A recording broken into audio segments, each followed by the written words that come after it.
අද මං කියලා දෙන විදිහට හැදුවොත් ඔයාට ආයේ කවදාවත් කීටොෆි එක වරදින්නේ නැතුව මේ වගේ ලස්සනට කැරටි කපා ගන්න පුළුවන්. ඉතින් මං හැමෝටම ලේසි විදිහට කීටොෆි එක තාච්චි එක හදලා පෙන්නන්නම්. අද මම කීටොෆි එක හදන්නේ මිල්ක් මේඩ් ග්‍රෑම් 510 ටින් එකකින්. කිරි ටික සේරම තාච්චියට දාගෙන වතුර කප් භාගයක් ටින් එකට දාලා හොඳට කලවම් කරලා අරගෙන ඒකත් තාච්චියටම දාගන්නවා. දැන් මේකටම සීනි ග්‍රෑම් 400 එකතු කරගන්නවා. ඉතින් කීටොෆි එක හදා ගන්නකොට ලිපේ ගින්දර ගොඩාක් වැඩි කරගෙන හදන්නේ නැහැ. ලිපේ ගින්දර අඩුවෙන් තියාගන්න තරමට ඔයාට කීටොෆි එක හරියටම හදා ගන්න පුළුවන්. ඒ වගේම කීටොෆි එක දිගටම මේ වගේ හැන්දකින් කලවම් කරන්න ඕන.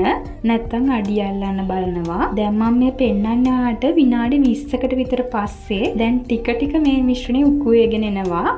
මේ වෙලාවේ මම මේකට මෙල්ල ටිකකුත් එකතු කරගෙන දිගටම කලවම් කරගන්නවා. දැන් මේ කීටොෆි එක මම පෙන්නන්නේ හදන්න පටන් අරගෙන විනාඩි 30කට විතර පස්සේ. දැන් මේකට මම මේ වෙලාවේ බැදගත් රටකචු ටිකක් එකතු කරගෙන ඒකටම බටර් මේස හැන්දකුත් එකතු කරගන්නවා.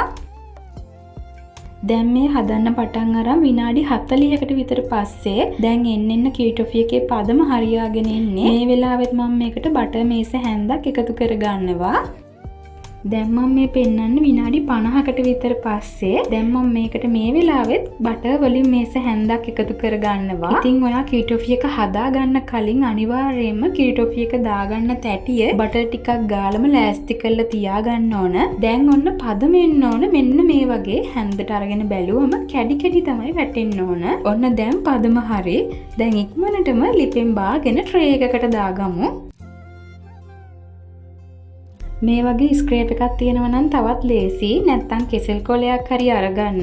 බටර් ටිකකුත් දාගත්තට පස්සේ මේක ලේසියෙන්ම තුනී කරගන්න පුළුවන්. ඉතින් ඉක්මනටම තුනී කරගෙන කෑලි කපා ගන්න ඕන. එතකොට මේ වගේ ලස්සන කීටොෆි ටිකක් ඔයාටත් හදා ගන්න පුළුවන්. එහෙනම් ඔයත් අනිවාර්යෙන් මේ රෙසිපි එක try කරලා බලන්න.